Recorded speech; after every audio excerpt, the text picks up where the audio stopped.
Blessings of the Triple Gem, Theruwan saranai. Welcome to today's live stream on this uposatha day. Hope everyone feels well. Let's begin by paying homage to the Triple Gem, homage to the Buddha, homage to the Dhamma, and homage to the Noble Sangha.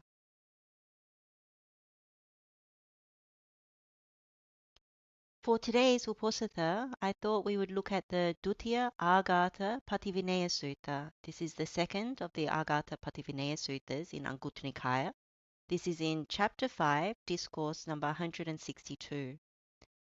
And it looks at Venerable Sāriputta's teaching on how to remove resentment or anger, and it complements what we're looking at in terms of our metta examination and development.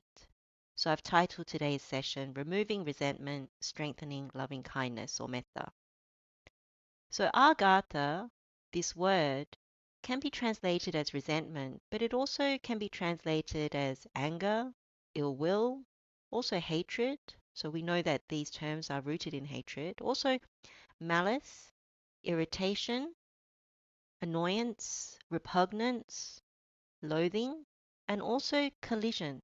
And I find that last word really helpful because when it comes to our dealings in the world, we tend to collide with one another, even the best of people. So when you think about this agata, it's really important to recognize that it's all the different kinds of arising of defilement in the mind that is related to anger, resentment, hatred. So we sometimes call them by different terms, but we don't sometimes associate them with anger. We think we're not angry, but if you really look deep inside, then certain things get revealed.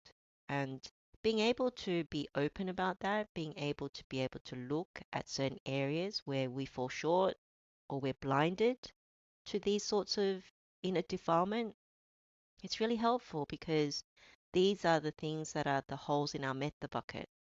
And as you know, what we've normally said about our practice is we're dealing in an environment that is heavily imbued with hatred, ill will, anger, hostility, divisiveness. And so this is our way of using one of the teachings given by Venerable Sāriputta to help us. So pativinaya, that has been translated as removing. It also can be translated as driving out, dispelling, getting rid of. And I like the translation of those terms because there's an active nature to the word itself. So it's clearly not just about observing when resentment or anger arises and tolerating it and sometimes even indulging it. It's not that.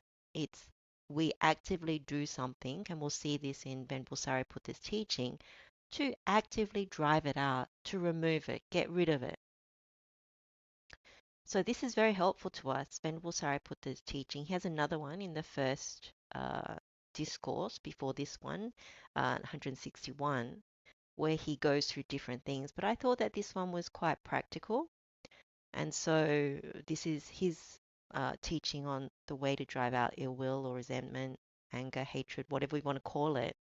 And I think it complements our examination and development of metta, that if we tolerate any kind of anger or resentment, inevitably we block metta. And if we've developed metta, then we fall from that state. So as I said, holes in the metta bucket. Then the other reason why I thought about this sutta was because a lot of people often ask, how do I bring metta into daily life? It seems so difficult. And yes, that's true when we think about the Arya practice, the noble practice, the supramundane practice of metta. And the advice is always to really persist with the formal meditation of, say, for example, Karaniya Metta Sutta, the development through the Buddha's insight pathway, wisdom pathway, or persist with the painful practice with slow realization. And then, allow the practice to actually unfold and then to kind of uh, flow into daily life. But with this kind of teaching from Venerable Sāriputta, what's evident is that there is something here that helps both in formal meditation but also in daily life, how we view things and how we can actively not uh, tolerate any resentment or anger if we find it. And in a way, it's a way of learning how to place the mind, how to wisely contemplate. This idea of yoniso is very strong in this. So, how to wisely contemplate if we find ourselves either buried deep in anger and resentment, or even this superficial kind of annoyance, irritation, those sorts of things. And so this teaching is particularly helpful for that, where to place the mind, what is encouraged. And in all the scenarios that we'll look at today, we will find that we have some kind of mental hate in whatever form that is, some kind of aversion towards another person. And when that escalates, we would start to think, oh, this person has harmed me in the past, or they're harming me now, or they'll harm me in the future.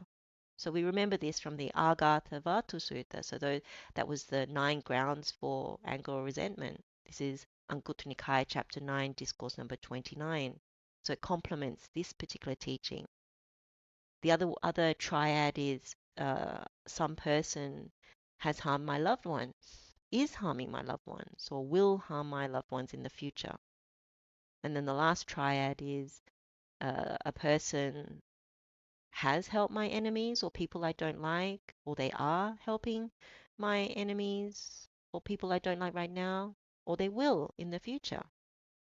So we've looked at that before, and we've highlighted that when we've looked at the Vatupama Sutta, the simile of the cloth, and how important it is to examine how we assign some kind of permanency to other people's conduct, their behavior, and assume that it's always like that, knowingly or unknowingly, and we get angry, and so it becomes a real problem for us. So when we see something like a person's conduct or behavior is permanent, we're not acknowledging the conditions that they're subject to change, that this person's conduct isn't always the same, and that there's the aging phenomena. So these are things that we've mentioned and highlighted before, and it's important to also have them in mind. We also know from a sutta such as Chula Kamma Vibhanga Sutta that if we have an angry or irritable character, that if we become angry or hostile and resentful and we display anger, hate, and bitterness, and because of this, we can reappear in a bad destination. That is, if we pass away and are reborn. And if we come back to the human state, then we would have the vipaka kamma, the result of the actions, as being ugly. So, with this kind of understanding or conviction towards the Buddha's teaching, that's an encouragement to give up anger or resentment, that it's not good for us. It's not good for us to tolerate, to say it's okay. And the result, as the Buddha has taught, it's not favorable. It's dangerous. And so when we remember these assortments of Dhammas that we've mentioned and covered before, that we continually remind ourselves of, these and other ones as well, then it's important to bring that to the sutta that we're looking at today. So let's start by looking at the sutta. There the Venerable Sāriputta addressed the bhikkhus, friends bhikkhus. Friend, those bhikkhus replied. The Venerable Sāriputta said this, Friends, there are these 5 ways of removing resentment, by which a bhikkhu should entirely remove resentment when it has arisen toward anyone. What 5? Here a person's bodily behavior is impure, but his verbal behavior is pure. One should remove resentment towards such a person. 2. A person's verbal behavior is impure, but his bodily behavior is pure. One should also remove resentment towards such a person. 3. A person's bodily behavior and verbal behavior are impure, and from time to time he gains an opening of the mind, placidity of the mind. One should also remove resentment towards such a person. 4. A person's bodily behavior and verbal behavior are impure. and he does not gain an opening of the mind, placidity of the mind from time to time.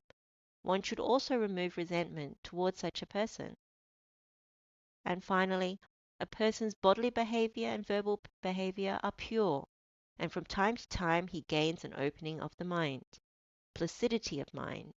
One should also remove resentment towards such a person. So in today's session, we'll look at each of them one by one.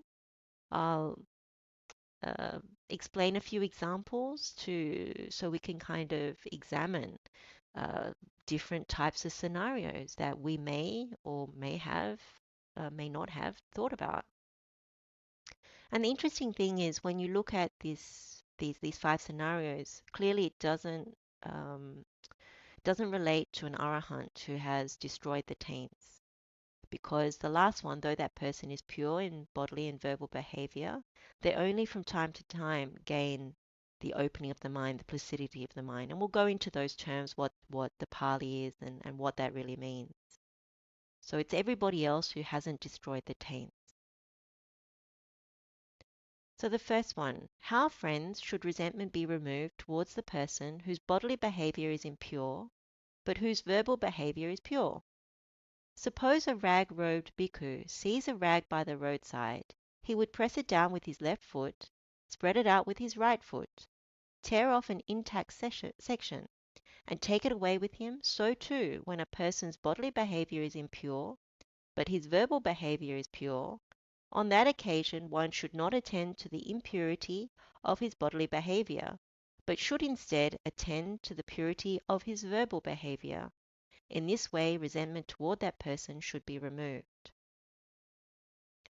So the first one is bodily behavior impure, so aparisuddha kaya samacharo hoti, and verbal behavior is pure, parisuddha vachi samacharo. So parisuddha we translate as someone who has purified their behavior or become clean. They've cleaned it up. Aparisuddha means the opposite, so not purified, unclean. So we get the same kind of meaning even from the suttas as the Vatupama Sutta, even how we practice the Karanimetta Sutta. It's a purification process. So it's important we understand these terms already. So we'll come back to the simile that Venerable Sāriputta has used. But let's think of a few examples of where someone's bodily behavior is impure, but whose verbal behavior may be pure. So say, for example, someone pushes you, like in a line. They push you, but then, so that means their bodily behavior is impure. And then you turn around and they apologize. They verbally apologize. So that means there's something in their verbal behavior that's pure.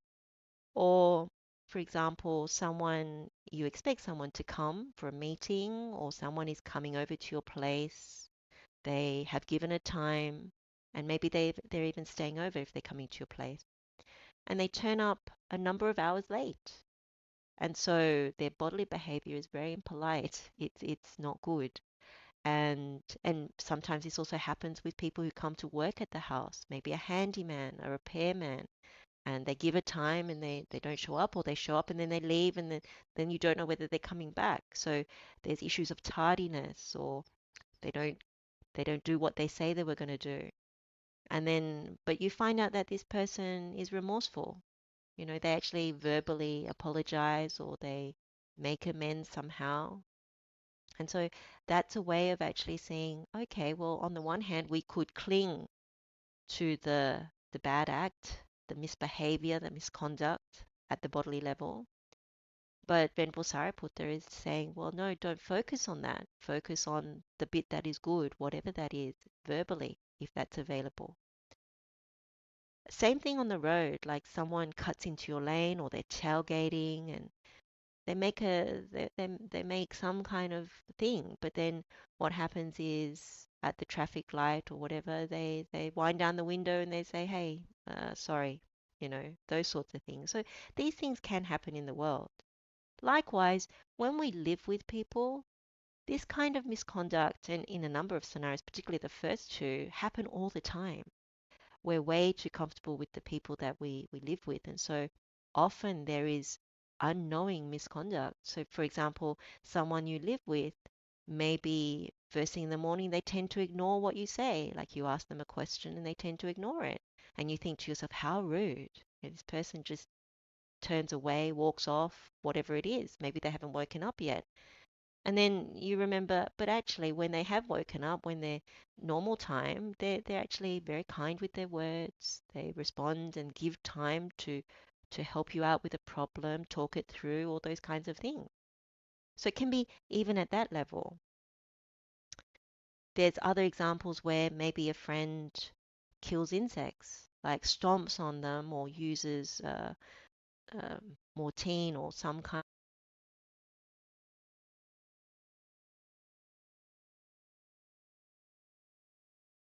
kind of insect spray, and they, they're someone that practice with you, and you know that killing is not good, and yet they actually say, they don't want to do it, but they have to, and there's something in the way that they treat people. It's very gentle, very kind, and but there's this one thing that when you look at it, you don't like it. Maybe you get angry about it because of maybe a belief, or trying our best to follow the the virtue that the Buddha has set in terms of following the Noble Eightfold Path. Then there are other ones like a thief. I think I've spoken about this before. A thief comes into the garden in the middle of the night and is stealing fruit from the tree. And when you catch them and you ask them to leave, they're actually really, really polite.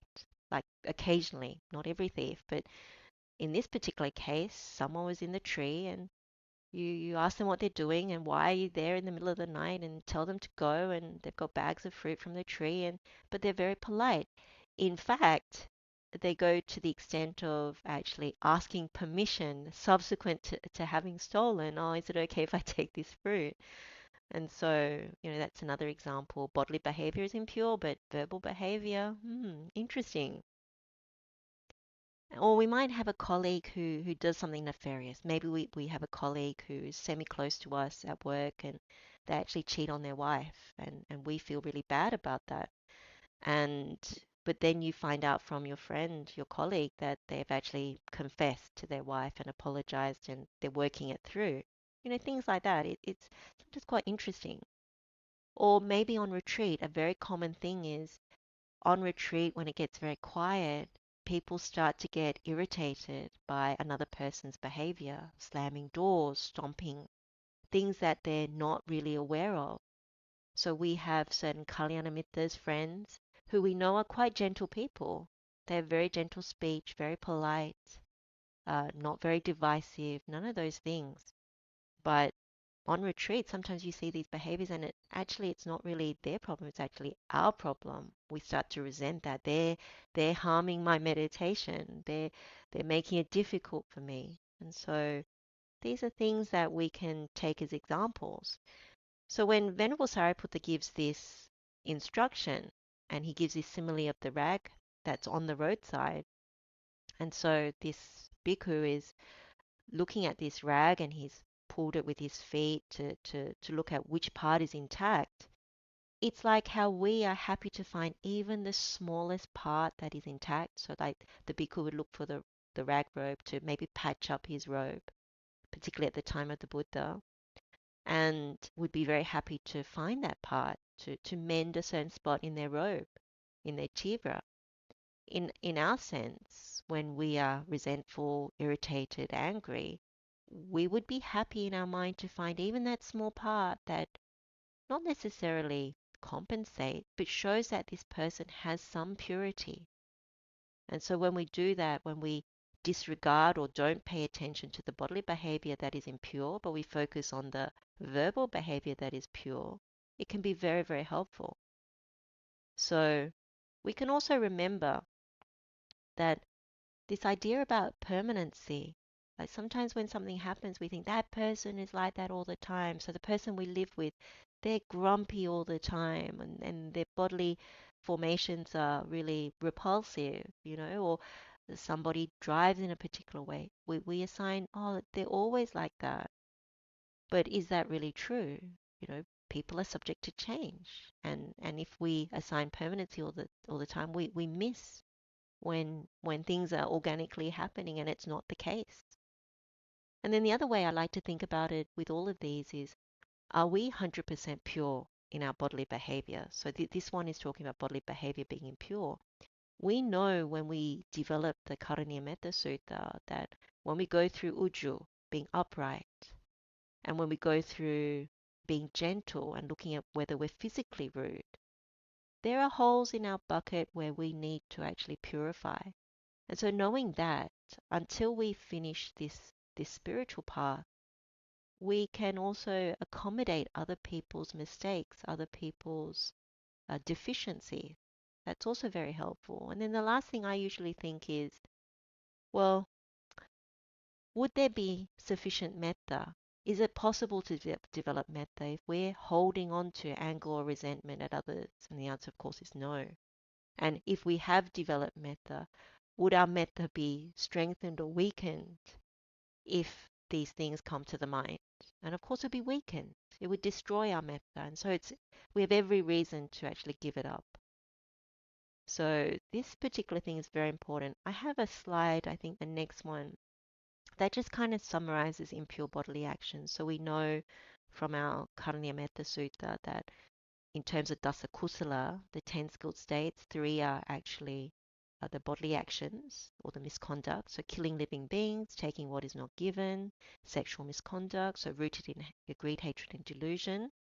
We've also, from our session, Metta Lab, and other sessions on Metta, we looked at when we are physically impolite, tailgating, we are horning other people from our car, we are pointing fingers and having very rude gestures, we're pushing people, we're jumping in front of the queue, and many, many different other things. So that would be part of this. So it's really important to think about where we get resentful, irritated, annoyed, upset. So I think let's do a short meditation, just a few minutes, just to think of one example where someone has been their bodily behavior has been impure, and we've gotten upset. So killing, stealing, sexual misconduct, all the physical kinds of rudeness. But we can find something in their verbal behavior that is pure. And so in that way, when we focus on that we use Venerable Sāriputta's teaching, we remove it. So let's take about 5 minutes just to contemplate this.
Okay, we can come out of that little meditation.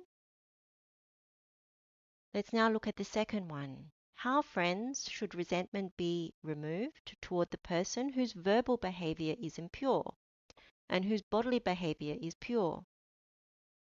Suppose there is a pond covered with algae and water plants. A man might arrive, afflicted and oppressed by the heat, weary, thirsty, and parched.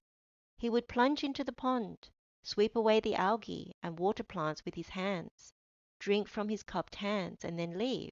So too, when a person's verbal behavior is impure, but his bodily behavior is pure, on that occasion one should not attend to the impurity of his verbal behavior, but should instead attend to the purity of his bodily behavior. In this way, resentment toward that person should be removed. So here, instead of the bodily behavior being impure, it's now the verbal behavior that is impure, and the bodily behavior is actually good. So let's start with a few examples. I mean, there's so many examples actually. So maybe we have a friend who, curses a lot, uses foul language, and is very divisive, always complaining about other friends. Then a way of looking at that is maybe they have some redeeming good quality in terms of their generosity that they actually share with even those friends that they're speaking poorly about, that they're actually a very generous person. Or maybe there's a family member who is gossiping incessantly, but they don't do any killing or stealing or sexual misconduct. And another example could be we have a Kalyanamitta in Dhamma, and they constantly interrupt when we're having Dhamma discussions, that they talk with no full stops and just keep on like a narrative. But you know that although that kind of verbal misconduct, like always interrupting, talking over someone, just being a little bit obnoxious, one could say, and so their verbal conduct is impure. But you always know that if you need help, they would come to lend a hand. So they'll come to help you out physically. And then another example is maybe somebody slanders our parents, like has harsh speech, very divisive towards them. And so we find it very difficult, not to get angry or resentful. But then you remember that this person is actually willing to run errands for you, willing to help you out when something goes wrong. So, although their verbal behavior towards one's parents is awful, and you find it very hard to tolerate it and have hard feelings towards this person, but then you remember, oh, this person is actually quite good when it comes to when I have problems or things like that, they actually physically come and help. Then we have another scenario where, you're at work and you have a boss that is really intolerable. They bark at employees. They shame people using harsh words, like shame for delivering work that's considered substandard or some minor thing. But then you remember that this boss is the person that actually gave you the job when you really, really needed one. So that's another way of also looking at it. Sometimes we come across monastics who they have very good Vinaya in terms of their physical conduct, in terms of fulfilling what is part of the training rules. So they wouldn't even, take the wrong kinds of things after afternoon, noontime. But when it comes to their speech and you go and listen to them, they're very divisive about other teachers and other lay people and all sorts of things like that. They derogate them. And so you get kind of resentful and angry about that. But you realize actually, but they do have good bodily conduct. And even with the people that one may live with, husband or wife or things like that, maybe the husband or wife is prone to telling you off.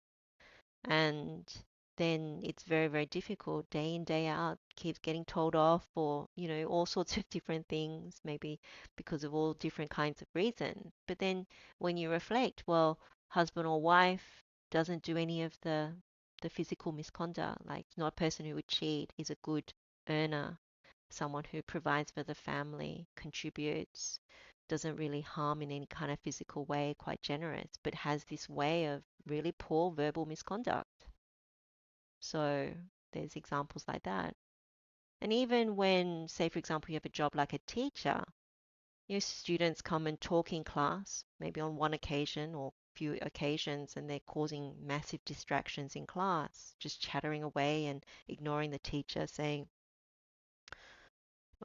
teacher tells them to be quiet, but they ignore it maybe one time, two times, and but then if the job is of a teacher, then the teacher could remember, oh, but these students are generally okay. I mean, they've been completing their homework, they've been punctual to class, so no tardiness. But yet maybe on this occasion, so you focus on the part that is good. Likewise, with children sometimes have this propensity to lie to parents, and so parents can get quite resentful and upset about it quite naturally. And say children, kids, young people, what happens is they lie about their whereabouts and the activities, who they're with. They'll say, oh, I'm going to a friend's house, but they've gone out to a club or something that you haven't given permission. And so, in those instances, for example, the parents could recall, well, during school time, child hasn't got into any trouble, um, hasn't been asked to stay back, studies quite well, and they help around the house. And then there's another example maybe about neighbors. Like neighbors on one occasion are having an extremely loud party and they're having karaoke and it's until 4 a.m. in the morning, and they adamantly, are having this party, don't really care about the neighbors on this particular occasion, and you just really upset about it. You go over there and you ask them to turn it down. They refuse. They say this is just one time and we're just going to go ahead and no apologies, nothing. And so you go home, but like if you use Venerable Sāriputta's teaching, then you can recall maybe these neighbors, they've helped when a thief has come to rob the house. They've come and tried to offer some support. Or they've come when something's been on fire and they've notified you about it, about the house. Or they're neighbors who you usually exchange gifts with. So there's things like that. And there's also an occasion like, for example, you go to the doctor and you're talking about a parent or a family member, and the doctor starts to use very harsh language towards you. And you kind of think, why is this doctor being so mean? And then at the time, rightly or wrongly, whether the doctor is justified or not, but you can recall this doctor has been taking care of your family member, maybe it's your mother or your father, for 30, 40 years, for a very long time. So these are some examples. I've given quite a broad gamut of examples because it's important to actually really look and see. Sometimes we sweep it away thinking, oh, it's okay to tolerate certain anger towards someone, and maybe we're blind to the fact that we are actually angry or irritated. So those are some examples. You'll probably have your own. So similarly, on this particular slide, I've included the akusala in terms of what the Buddha has said about verbal actions. So false speech, divisive speech, harsh speech, and frivolous speech, so empty talk. So rooted again in greed, hatred, and delusion. And then also when it comes to impure verbal actions, when we look at verbal impoliteness or rudeness, then we've talked about other ones like shouting in a very loud voice, making rude noises, interrupting people, playing music in an inappropriate way or talking very loud in an environment like a work environment that's not suitable, affecting other people. So these are the things that one can bring to mind in terms of examples and in terms of examples of where we feel we've been affected. So Venerable Sāriputta, if I go back to this slide, he's encouraged us to think of this simile about a pond covered with algae and water plants. And so a man arrives, afflicted, oppressed by the heat, weary, thirsty, and parched, and then plunges into that pond and sweeps away all those things. So there's some level of effort to sweep away the algae and the plants, and then with his hands to cup up some water to drink. So that kind of cupful of water to quench us is like looking for that little bit of purity in the person's bodily behavior. So we focus on that. We don't focus on the verbal behavior that maybe for a long period of time has been quite poor, quite impure, unclean. And as with the other example, always question when we start to think this person is always like this. They're always cussing people out. They're always divisive speech. They're always using harsh words. They're always talking frivolous speech. Is that really true? Are we um, being quite mean, assigning that kind of permanency because we know that is not the case? And then again, we can reflect on our own verbal behavior. 100% of the time, are we pure in our verbal behavior or actions? And usually the answer is no. We have cleaning that we need to do. And so this is another way of also thinking. If I hold on to anger and resentment about another person's verbal formations, their verbal conduct or misconduct, does this help me with my metta practice? And the answer is no. So let's do another little contemplation, because I think it's very good to just contemplate one example of your own. It can be something similar to what I've said, but it could be something else. And just apply Venerable Sāriputta's way of don't focus on the verbal impurities, focus on the bodily purities, bodily behavior purities, or some kind of purity that you find in the person that is of that nature. Okay, just a few minutes.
Okay, we can come out of the meditation. Let's now turn to the third one. Venerable Sāriputta says, how, friends, should resentment be removed toward the person whose bodily behavior and verbal behavior are impure, but who from time to time gains an opening of the mind, placidity of the mind? Suppose there is a little water in a puddle. Then a person might arrive, afflicted and oppressed by the heat, weary, thirsty, and parched. He would think, this little bit of water is in the puddle. If I try to drink it with my cupped hands or a vessel, I will stir it up and disturb it, and make it undrinkable. Let me get down on all fours, suck it up like a cow, and depart. He then gets down on all fours, sucks the water up like a cow, and departs. So, too, when a person's bodily behavior and verbal behavior are impure, but from time to time he gains an opening of the mind, placidity of mind, on that occasion one should not attend to the impurity of his bodily and verbal behavior, but should instead attend to the opening of the mind, the placidity of the mind he gains from time to time. In this way, resentment toward that person should be removed. So we can see with this person is getting increasingly more difficult to find something good because their bodily behavior, their verbal behavior is not good. But Venerable Sāriputta in this instance is saying, but this person from time to time gains this opening of the mind. So the words that the Venerable Sāriputta uses here is cetaso vivarang, cetaso pasadang. So let's start with the first one, which means the opening of the mind. So vivara means opening or uncovering. It has some clarity to the mind, some clearness. So that's what that refers to. And then when it comes to, if we think about nivaranas, when we talk about hindrances, if you look at these words, vivara could be vivarana versus nivarana. So, in terms of vivarana, when you have an opening of the mind, an uncovering or unhindering, then that allows a person to develop and make progress, whether it's mundane progress or whether it's supramundane in terms of Dhammapath. Whilst we already know that nivaranas, in terms of they cover, they obstruct, they hinder, so we're talking about the five hindrances, they hinder, like in terms of Dhamma, development and progress of the mind in terms of Noble Eightfold Path, this Dhamma path. So even in a worldly sense, when one is imbued with sensual desire, ill will, sloth and torpor, restlessness and worry and doubt, that hinders us from doing good things in the world. So what this is really saying is that although a person has bodily misconduct, verbal misconduct, so they're impure, but from time to time, there's something in their mind which is bright, which is clear, which has some goodness. And so the second term that is used, this placidity of mind, cetas or pasadang, pasada in this sense is like clarity, some calmness, some gladness in the mind, some brightness, something that has conviction or inspiration. So we know, like when there's no hindrances, the mind has this pasada, it has this clarity. It can be lifted up. Especially with our meditation, we know you can attain to the higher concentrations because the hindrances are subdued. So in the same way, even in a mundane sense, when someone is not so much in greed, hatred, and delusion, then there is some clarity, some gladness in the mind, some goodness. So if we look at some examples, so I'll use some mundane examples as well as uh, examples on the Dhamma path. But say, for example, we have a colleague, someone we work with who is awful in terms of their bodily behavior and verbal behavior. So they're very, very difficult to work with. They're someone who comes and pushes people around, even physically, uh, touches people on the back in a harmful kind of way that they don't even realize sometimes. And their verbal behavior is awful. They just use rough language. They're quite divisive and not very nice to work with. But then with such a person, you know that there are times like when they are thinking about their family or they do something charitable or thinking about doing something charitable, maybe their greed, hatred, and delusion is diminished at that point, and it's just a flicker or something a little more. And so that's what Venerable Sāriputta is saying to focus on. I have stories of people that I've met on the Dhamma path, quite juicy stories, but I'm not going to embellish it because this is not storytelling. But it's very useful examples where we have Kalyana Mittas on the Dhamma path and they do healing, they do some kind of thing in the medical area, and you recommend them to your friends and family and other Kalyanamitas and everything, and then later on you find out that these people have been misusing their spiritual powers. So you know that they actually have this opening of the mind, placidity of the mind, and they have the ability to even use that in their healing methods or in the type of medical work that they do. But you find out that they've lied to people, they've actually harmed people with their treatment or their medicine, and they've divided good friends and other nefarious deeds, taken money from people in the wrong kind of way. And you feel very hurt because you've recommended them. You've thought that they were decent people because they're also on the Dhamma path, but they also offer these different kinds of services. I have an example from 10 years ago where that happened. Have an example from even last year. And it's very difficult to overcome. But when you contemplate using Venerable Sariputta's example, you realize actually, you know, these people, they do have some ability to lift the mind. That despite how awful their bodily and verbal behavior has been, maybe continues to be, but at the same time, they're still on the path, and there's something in them that has the capacity to lift the mind. Let me think about another example. So, yeah, a very simple example is like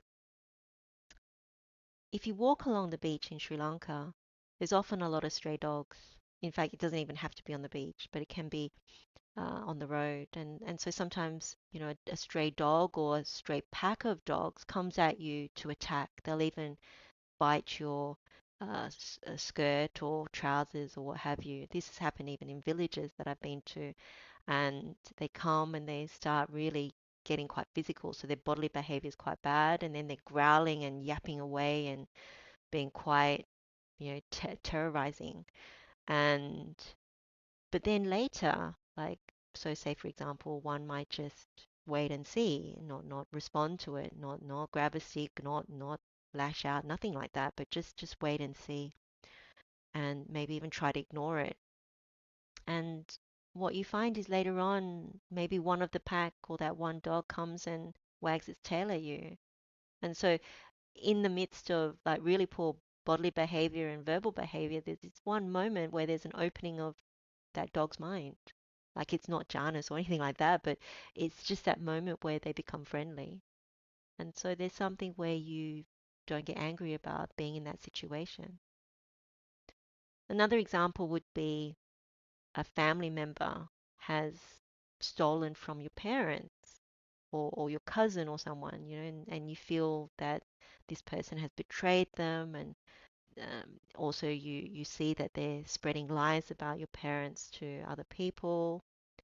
But yet you notice that there's moments where you've heard them say to another person that they're remorseful, that there's just moments in their mind, like they haven't turned back their bodily and verbal behavior, like they haven't repaid the money or they haven't done certain things. Maybe all kinds of nefarious things are still going on, but there's moment where you've heard them admit that they don't want to be like this and they wish that they could have done better. And maybe you also see that they're better behaved towards other family members, that there is something in them that is not totally nefarious. And there's one other example that I'll bring up, and it's a real example actually. There was a retreat that we held probably about 7 years ago, and it was in a small village down south. And There are about maybe 100 to 150 people on retreat with us. And I was helping out on the retreat, and this man comes into the temple. It was at a temple, and he's, just wearing very simple sarong, very simple clothes, and he was actually a little bit rough in terms of his bodily actions and verbal actions. He was like demanding some money, saying, I need to go back to my hometown. I don't have any money. Just give me some money for a bus fare. And we were like, oh, what's this about? And then we asked, like, why, what's going on? What happened? Why is everything okay? Type thing. And he was saying that he had just been released from prison. And so we asked, what were you in prison for? And he said that he was in prison for having murdered someone. And he just got out of prison after 30 something years. And it just reminded me of Angulimala at that point, actually, a little bit. And as I explain this example, it'll become clear. So instead of giving him the money, we actually said to him, I think we were on the first or second day of retreat, and it was like a week retreat. And we said to him, why don't you come and have some refreshments? We're conducting a retreat. Why don't you come and calm the mind a little bit? Just come and sit. You don't have to worry about doing anything. Just come and sit. We'll give you a cup of tea, some biscuits, and just come and listen. And let's just see what happens. And so he stayed and he meditated, and he actually decided to stay for the remainder of the retreat. So we asked the head monk whether he could stay, and of course we had friends in the area of this village, and we offered clothes and meals for the evening and for this particular ex-con. And he did very well on retreat. He calmed his mind, and by the time he left, we gave money and things like that, and he returned to his hometown. But that's the thing. It's like on initial thing, one could feel anger and resentment or even irritation that someone would be so demanding, someone so rough, someone so poorly fitted out, all kinds of things, even be shocked by someone having just come out of prison and being in this way, maybe being even concerned regarding who they murdered and whether they still have those tendencies, XYZ, the things that run in our mind. But it's a clear example that when given a chance, we find people, we encounter people who are ready. And so this is a very good one to really contemplate that, yeah, this person was able to gain, moments during the meditation periods of some opening of the mind, some placidity of the mind.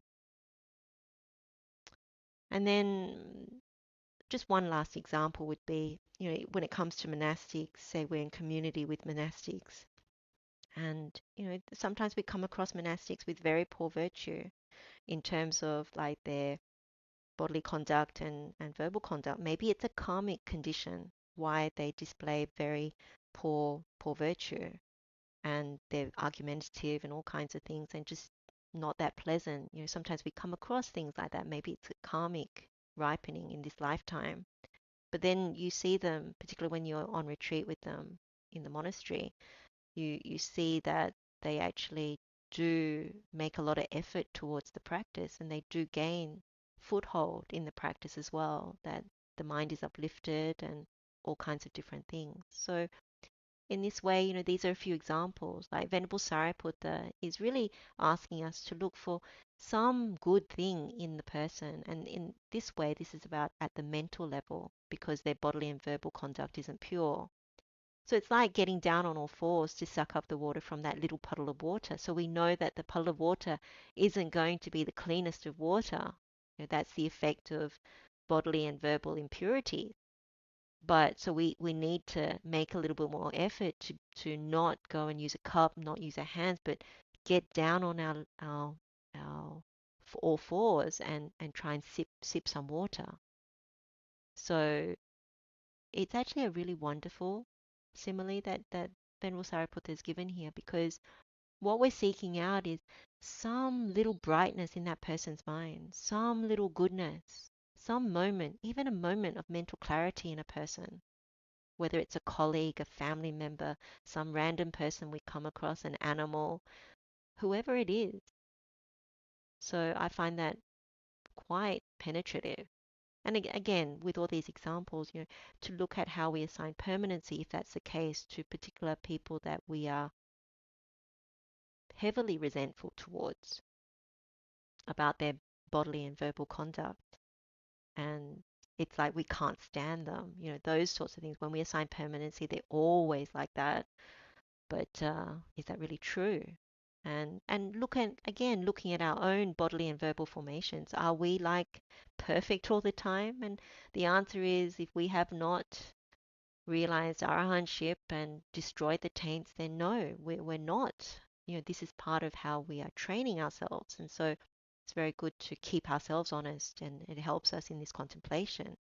And then we know if we continue to harbor resentment or anger or ill will to certain people in our lives, whoever they are, our work colleagues, our bosses, our friends, our kalyanamitas even, our teachers, our neighbors, our colleagues, whoever it is, then we can't develop and maintain sustained metta. So it's bad for us. So again, let's do a short meditation, just 4 or 5 minutes. In this instance, just bring one example to your mind of a person that you've encountered, maybe in the past, maybe even presently, who has very poor bodily and verbal behavior. It's considered impure, but you know that there's just something where they do gain an opening in the mind, some clarity, some brightness, some goodness, some calmness in the mind that is opposite of those impurities. Okay, let's meditate for a few minutes.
we can come out of the meditation or short contemplation. Let's now look at the fourth one. How, friends, should resentment be removed toward the person whose bodily and verbal behavior are impure, and who does not gain an opening of the mind, placidity of the mind from time to time? Suppose a sick, afflicted, gravely ill person was traveling along a highway, and the last village behind him and the next village ahead of him were both far away. He would not obtain suitable food and medicine or a qualified attendant. He would not get to meet the leader of the village district. Another man traveling along the highway might see him and arouse sheer compassion, sympathy, and tender concern for him, thinking, "Oh, may this man obtain suitable food, suitable medicine, and a qualified attendant. May he get to meet the leader of the village district. For what reason? So that this man does not encounter calamity and disaster right here." So too, when a person's bodily and verbal behavior are impure, and he does not gain from time to time an opening of the mind, placidity of the mind, on that occasion one should arouse sheer compassion, sympathy, and tender concern for him, thinking, "Oh, may this venerable one abandon bodily misbehavior and develop good bodily behavior. May he abandon verbal misbehavior and develop good verbal behavior. May he abandon mental misbehavior and develop good mental behavior." For what reason? So that with the breakup of the body after death, he will not be reborn in the place of misery, in a bad destination, in the lower world, in hell. In this way, resentment toward that person should be removed. So we can see from this example or this particular scenario, this is almost like the worst kind of scenario because we can't find any redeeming qualities by body, speech, or mind with this person. And if you look at what Venerable Sāriputta is saying, we know from various suttas like the Ducharita Vipaka Sutta, I've shown this on Metta Lab before and other sessions, the results of bad actions is quite clear, the right view regarding karma and rebirth.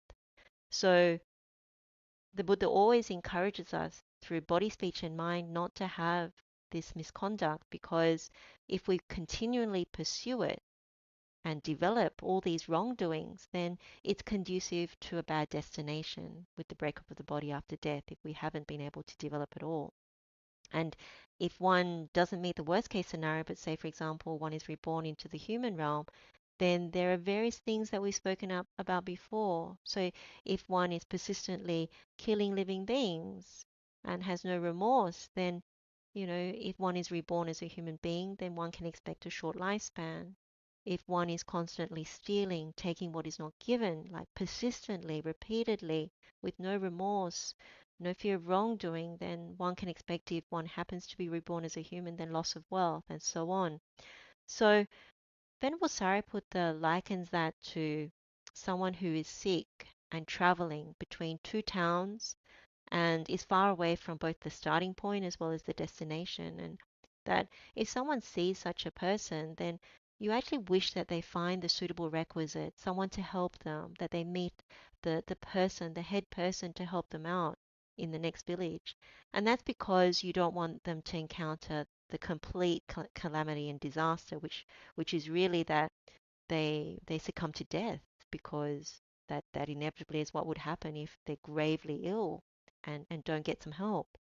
So when someone has misconduct by body, speech, and mind to that extent, then they're going to be the heir of that karma, that they can expect rebirth in a bad destination or something equivalent to that, having been reborn as a human being. And that really means that the suffering continues. Great suffering can be expected if one is born to the lower realms of existence. So it's a very strong point. I mean, this particular teaching for this scenario can be applied to all the other ones as well, because it's such a strong thing that with metta, when we understand the predicament of rebirth into the world is suffering. Venerable Sariputta is very strong on this. Rebirth is suffering. Not being reborn is happiness. So when Venerable Sariputta gives this teaching, it's very much about when you actually understand the predicament, you understand that craving to exist, to have sensual pleasures, to exist in any of the realms of existence because of something in those realms of existence that intoxicates us, then we are bound to suffer. And in any scenario, particularly in this one where the conduct is so poor, you really wouldn't wish that on anybody else, particularly if you've read what the Buddha has taught about lower realms of existence, and whether it's the hungry ghost realm or animal realm or uh, hell realms, all of those things, it's a complete disaster. So some examples of people in the world. So we might know certain people who are like this, and we certainly see people in the world who are like this. So corrupt politicians come to mind where we might have a very strong anger and resentment because they lie and deceive all of us, and they're so corrupt that they're making themselves wealthy to the detriment of the whole populace who is suffering through difficult conditions. And so you see that such persons who are corrupt, leading the countries of the world, they're heavily imbued with greed, hatred, and delusion. You can't find any remorse or fear of wrongdoing, no shame in any of these people. And so you think they're literally sick. They're sick and gravely ill because they don't see the disaster that is coming, not just in this lifetime, but in lifetimes to come. And when you fully understand it, you don't wish it on your worst enemy. And so, what Venerable Sāriputta is thinking this way, one removes that resentment and anger. Like I know a lot of people have spoken to me about anger towards certain politicians from the past and also present ones. But at the same time, when you see where they're heading, blindly heading because they don't understand this Dhamma, they don't understand this predicament, it's not a good thing. Like we wouldn't wish that for ourselves, we wouldn't wish it for anybody else, we wouldn't wish it for the nefarious people in the world. And then, of course, you have other examples about business leaders, business families who do business at any cost, even if it harms people, even if it harms animals, even if it harms the environment. So you see that in many different industries, the pharmaceutical industry, the oil and gas industry, manufacturing industry, all kinds of industries like that.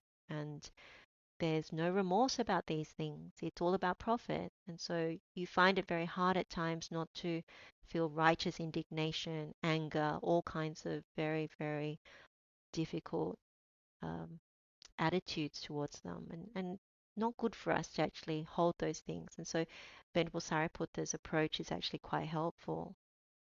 Now, the other people in the world are criminals, narcissists, psychopaths, all the labels we give certain classes of people who we believe don't have any remorse, that they don't even think that they're doing anything wrong, and they relish their misconduct, in a very unfortunate way. They relish their misconduct and they continue to torment other people. So again, we need to think they're not going towards a good destination. This is not good. So it's something that helps us. And we might have family members or friends who are abusive or who have very poor body, speech, and mind to a very bad degree. And they're very rageful, very vengeful, and they're always plotting and thinking really nefarious things. In the same way, it's we need to see that they're actually gravely ill, that the illness is not knowing the Four Noble Truths, not knowing that it's not just about this lifetime, but lifetimes to come. And I also hear about people complaining about certain monastics and even lay Dhamma teachers who are terrible in terms of their bodily, verbal, and mental conduct. So, in the sense of monastics, we've heard stories about monastics who are in robes, yet they carry guns, they threaten people, they use their status for getting more power, and they take money from people, and they dishonor the Sangha, and so on and so forth. We've heard about these things. They misquote the Buddha, they're actually destroying the longevity of the Dhamma.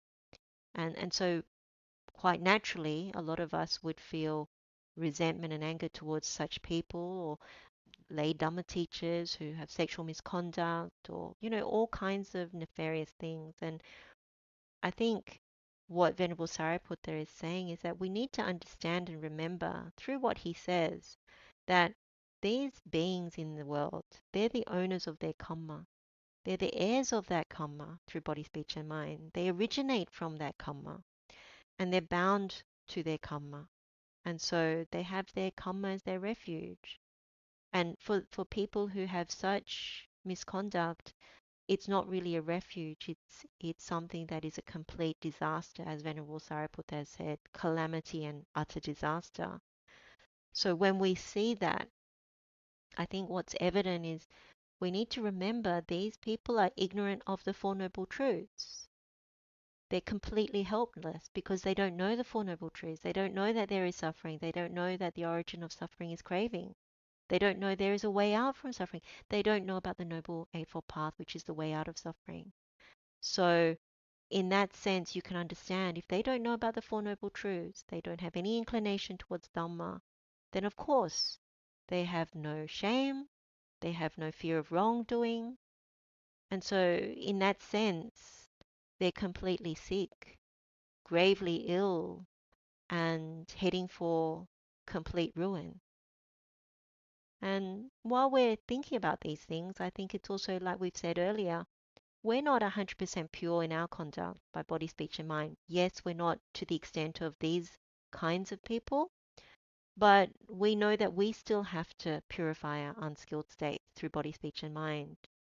But unlike them, we are fortunate to have come to the Buddha's teachings, to have the ability to practice them, to be surrounded by good friends who encourage us, help us.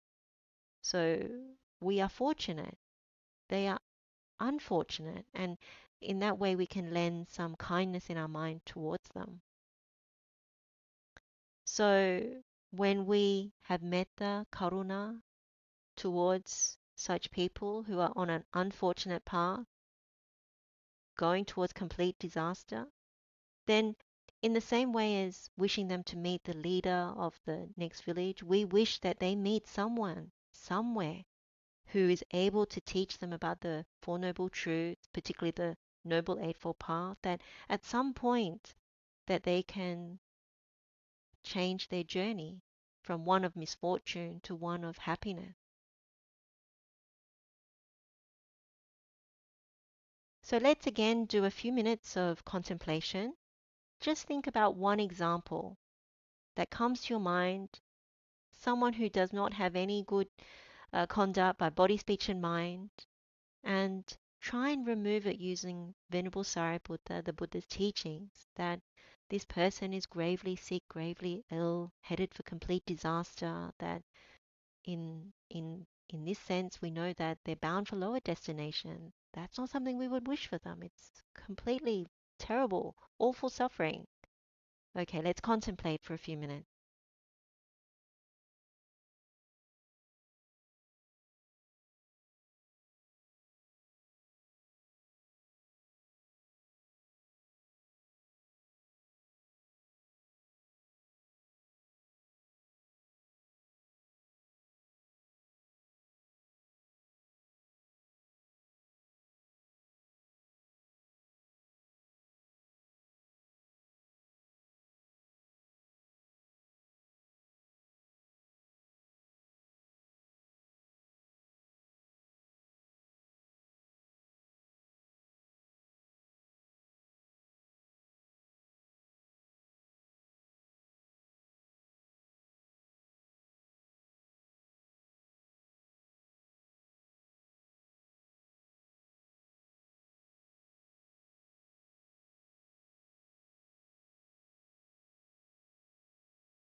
We can come out of the meditation or contemplation. We come to the last one, or the fifth one, and Venerable Sāriputta says, how friends should resentment be removed toward the person whose bodily and verbal behavior are pure, and who from time to time gains an opening of the mind, placidity of mind. Suppose there were a pond with clear, sweet, cool water, clean, with smooth banks, a delightful place shaded by various trees. Then a man might arrive, afflicted and oppressed by the heat, weary, thirsty, and parched. Having plunged into the pond, he would bathe and drink, and then after coming out he would sit or lie down in the shade of a tree right there. So too, when a person's bodily and verbal behavior are pure, and from time to time he gains an opening of the mind, placidity of mind, on that occasion one should attend to his pure bodily behavior, to his pure verbal behavior, and to the opening of the mind, the placidity of the mind, that he gains from time to time. In this way resentment toward that person should be removed. Friends, by means of a person who inspires confidence in every way, the mind gains confidence. So this last scenario is actually a little different from the other ones because here we're dealing with someone who is pure in terms of body, speech, and to a certain extent mind. So we're not talking about an arahant here because they would be completely impeccable. So we're talking about someone who is in training, someone who has good qualities, and even in a mundane sense, someone who's just generally a good person in the world. So when you think about it, it's someone that you would otherwise take as a role model type, someone who is worthy of some respect, some honor, and that sort of thing. But what's interesting is that this is a scenario where we may have some anger or resentment or irritation towards this kind of person who has good qualities. So what Venerable Sariputta is saying is that we need to remove that kind of resentment because, in actual fact, it would be beneficial for us. And what he's actually saying here is that if we remove the resentment or anger towards this kind of good person, our own mind would become bright, it would become purified, it would become confident and clear because associating with such a person free of anger, what he's saying is literally it's profitable for us. It's helpful to us, whether it's in the world or in the Dhamma path towards our progress on the Dhamma path. So let's think of a few examples, and there's some extra Dhamma that I'll include here.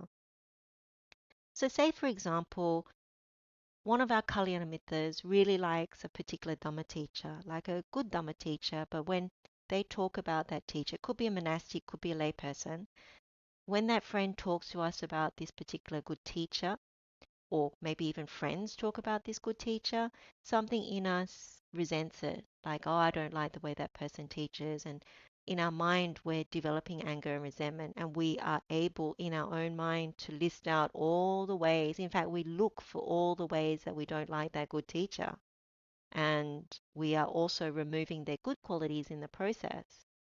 So let me just turn to this slide that you've seen before. Um, we had a session called Purifying the Mind with Wisdom, and it was also related to the Vatupama Sutta, simile of the cloth. And we're looking at this insight pathway of anger, derogation, and envy. Now, when it comes to this particular good Dhamma teacher, what is evident is probably envy, that we don't like hearing how our friends praise this particular teacher, call out their good qualities, explain certain parts of what that teacher has spoken.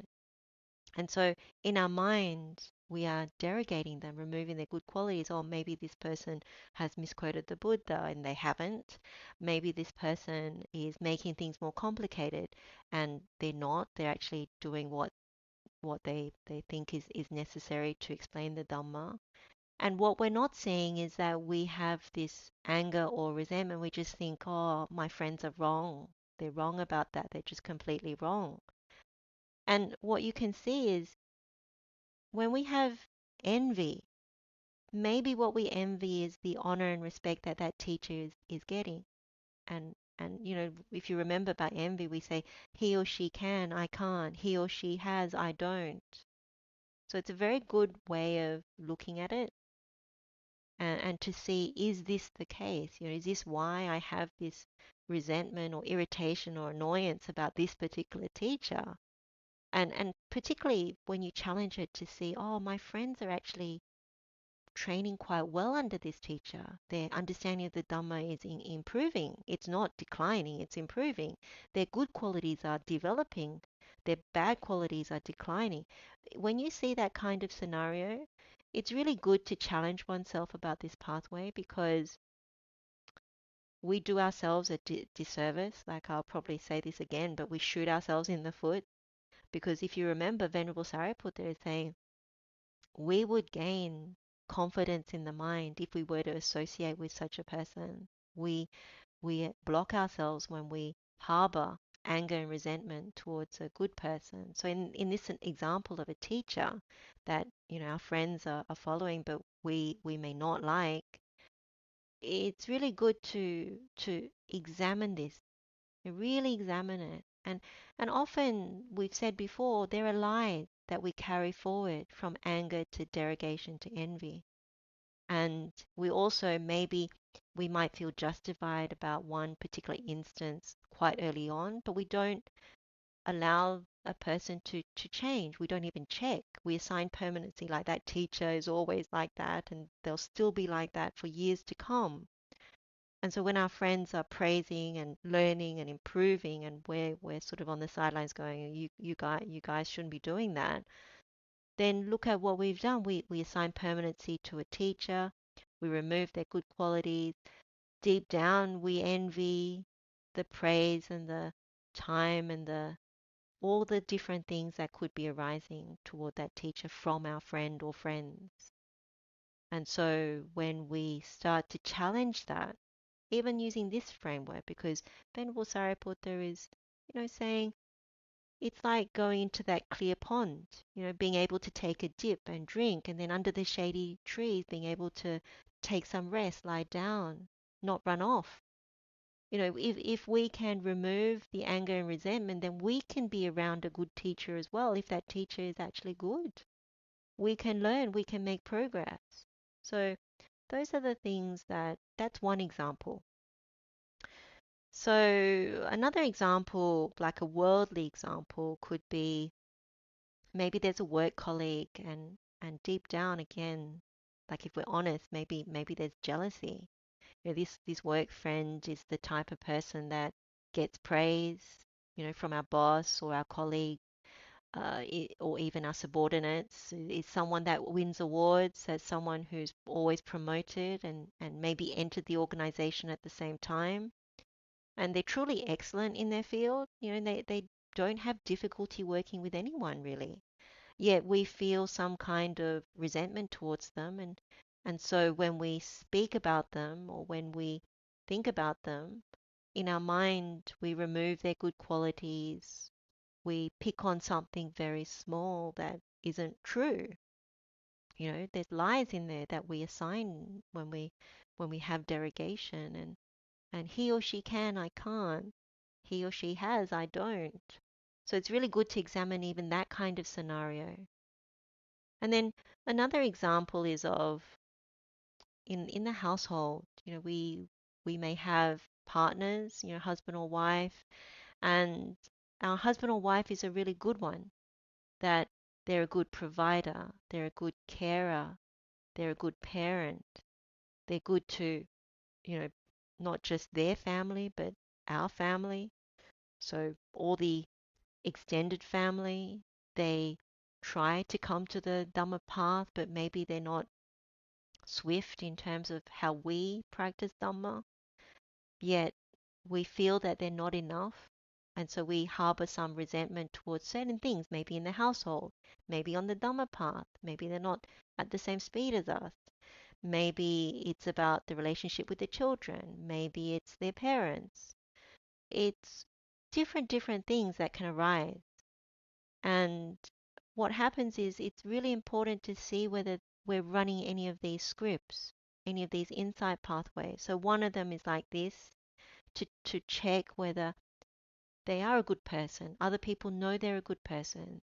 We pick them, to be in partnership, a life partnership, and to check, is there envy? Why are we removing their good quality? Why is there anger? And then the other insight pathway that I would check is also the other one that we looked at, which is hostility, disparaging, and stinginess. So are we labeling them in the wrong way? Like they're lazy, they're something not good enough, in them. And we label them and we hold a grudge that's from a long time ago, but we bring it forward. And we can't see that they've changed, that whatever was impure has become pure. And so we're separating them out from our standard. Our standard is X, but they're in group Y. And so we're stingy towards them. It's like these are the blocks to metta. There's holes in our metta bucket. So do we unfairly label them now? Are we comparing them to others and finding some kind of lack and splitting them? Is there something that we don't consider them worthy? We have a stinginess towards them, a selfishness towards them that is unreasonable. And so I find it really helpful, like to challenge. Sometimes I think there are little Mara voices coming into our mind to really annoy and irritate us and create these things that are not there. And it's often with people we spend a lot of time with, whether it's people in our house, children, family members, other people who come and stay, extended family, all those different things.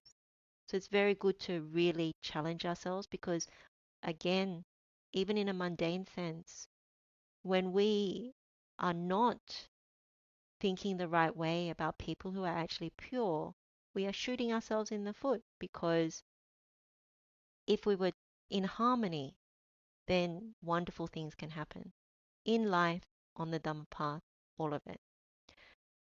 And then a final example would be with a Kalyana Mitta, like someone who's on the Dhamma path with us. And unfortunately, maybe we're jealous of them or jealous of who they're connected to, or we knowingly and unknowingly are in competition with them, competition regarding Dhamma knowledge, access to a teacher, in competition regarding generosity, in competition regarding meditative attainments. And the person is genuinely a good person and they may not actually be competing or they may not be jealous or anything like that. So we have like collision. Sometimes we don't think that there's anger or resentment because we don't even see that there's envy and competition, but there's a collision that we don't like being around that person, but they're supposed to be a Kalyana Mitta, and we don't like to even see them, but they're supposed to be Kalyana Mitta. So when that's the case, it's really good to look at it because that such a person may be able to help us in areas that we don't even realize. And that person may be very open and generous to meditate around and kind. And yet we block that because of anger and resentment. They may be more inspiring rather than someone to resent. And they may be a good example for us to follow in certain areas, maybe not all areas, but certain areas. What happens is if I go back to this insight pathway, say we are jealous, for example, of a Kalyana Mitta, and we suddenly realize it, then what happens is you diagnose like what am I, what's my narrative?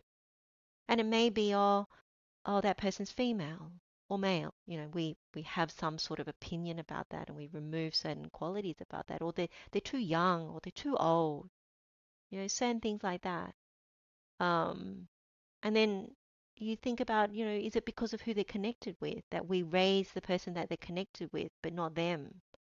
That we remove their meditation abilities. Like we have no idea about another person's meditation abilities, but we're so quick to, shatter in our mind, like, oh, that person can't meditate very well, that person has no attainment. And as we know, it's not possible to really know these things unless someone actually tells us. And even if they tell us, how dare we actually go and judge a person for being honest about certain things? It's one of those things where in this Dhamma path, these are the worldly aspects, and it's good to declare them, like in our meditation. We don't have to declare them to everybody else, but declare them in our meditation and go past them because it's just not a good thing. So I really see in Venerable Sāriputta's last scenario that there are people even in our lives right now, in our working life, in our home life, in our neighborhood, in our community groups, and especially in the Dhamma path, who can be quite an inspiring person. And the word that is used is samantha pasadikang. So in all ways, they inspire confidence. And usually when there's anger and resentment, we can't see those things. So that's what I mean, shooting ourselves in the foot. It's like we block ourselves from a good person because of the anger and resentment. We don't want to be around them. So we can't hear what they have to say. We can't, be around their presence to really witness what is it really like. And so when it comes to in Dhamma, it's a major loss because we know that spiritual friends, people who are pure, it's 100% of the spiritual path. So we end up delaying our path or it weakens our path. And eventually people also see our poor qualities if we actually say certain things out. So it doesn't just remain in our mind as anger and resentment, but we start to have divisive speech or we tell lies about people. All those sorts of things start to present themselves, and so we start to lose friends because friends kind of go, "What's wrong with this person? That's not good." And then, of course, when we come back to metta, it weakens metta. We have significant holes in our metta bucket. So take this last one as challenging. Go and have a look. Are there areas regarding people that we're blind to? Are we resenting good people? So I would really strongly encourage that. So let's do another short meditation and look at someone who has purity in bodily and verbal behavior and who also gains an opening of mind, placidity of mind. So they have good mental conduct as well from time to time. So let's do another short meditation.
we can come out of our contemplation.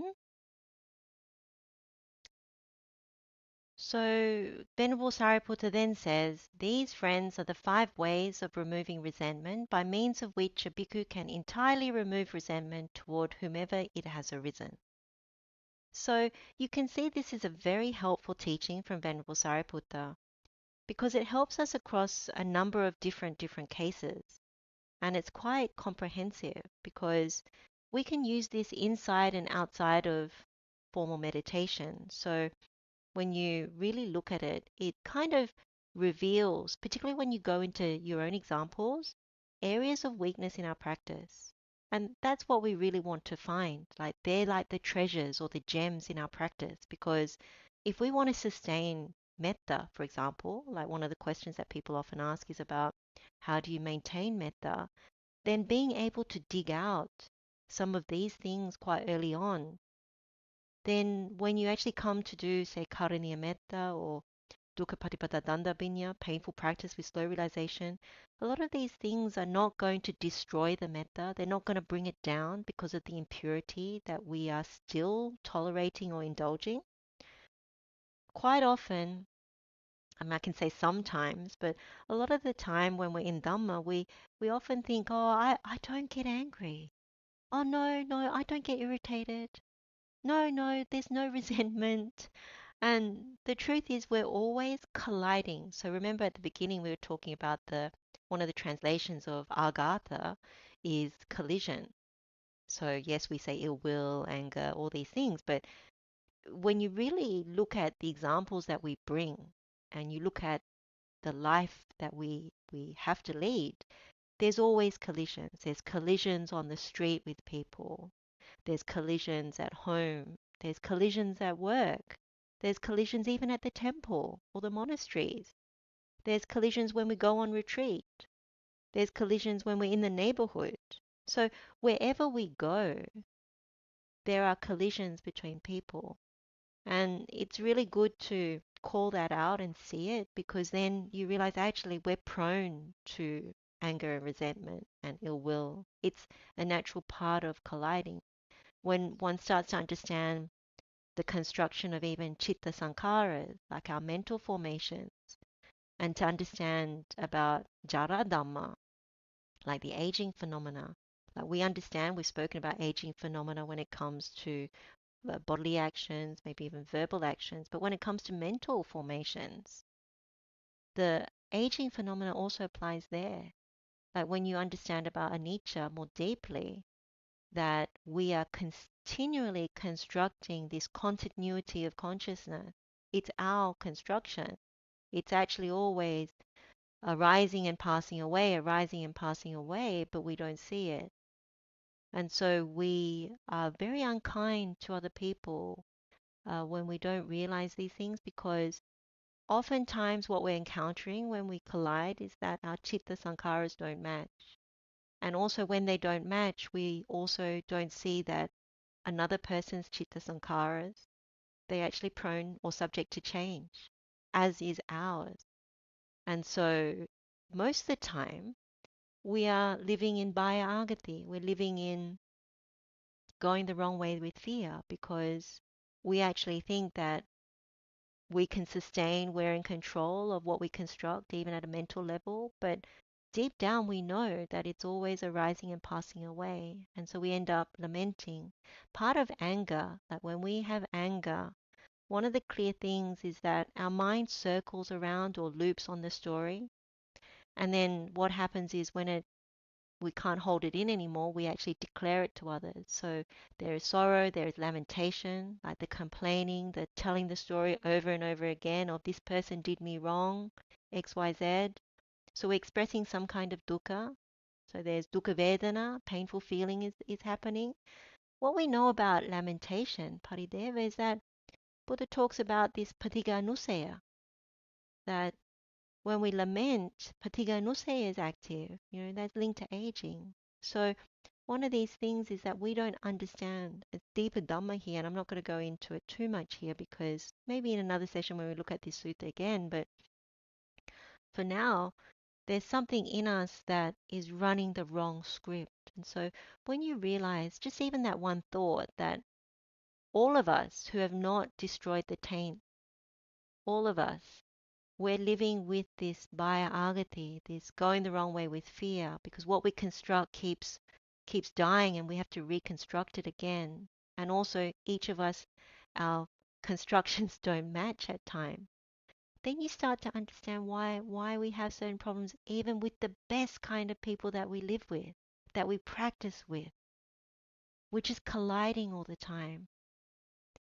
So in that way, like if you just think, if we're all living in this baya agati, which is a wrong way, it's not a good thing, it's part of the suffering. If there's fear, there's suffering, then wouldn't metta naturally arise? So that's some of the things I've been contemplating this week, just as I've been looking at this sutta as one to share.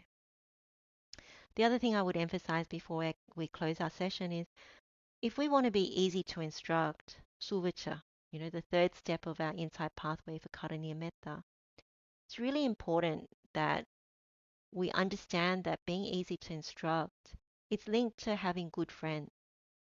That when we're difficult to instruct, that means we harbor a lot of anger, resentment, poor qualities that we've gone over in Vatupama Sutta and Anumana Sutta. People stop trusting us. So we lose our friends. We lose our good friends that help us on this spiritual path. We can't afford to tolerate, for that reason, anger and resentment. We can't afford to justify it, indulge in it, feel alive with it, because it would sabotage, like we would be sabotaging our own path. And so we would not make progress, because if you have the suvacha qualities, the easy to instruct qualities, if you have good friends, then it's how we make progress on the path. And so in this way, it's very good to acknowledge that these things destroy metta, they sabotage the Noble Eightfold Path. This is adamantly, when we see it, this is not what we want to do. So we've come to the end of our session. I hope that this session has been helpful, that the Dhamma has been explained sufficiently, and that there's something to work with. So we can pay our gratitude to the Buddha, the Dhamma, and the Sangha. Gratitude to any teachers, past and present, who are helping us or who have helped us with this Dhamma. Gratitude to the noble ones. And if you want to dedicate any merit to departed relatives from this wholesome session, you can do so now. And we can share the merit with all sentient beings. May all beings be happy and well. May all beings be free from suffering. Blessings of the Triple Gem to all of you. Wishing you well. May you grow in wholesome qualities. Theruwan saranai.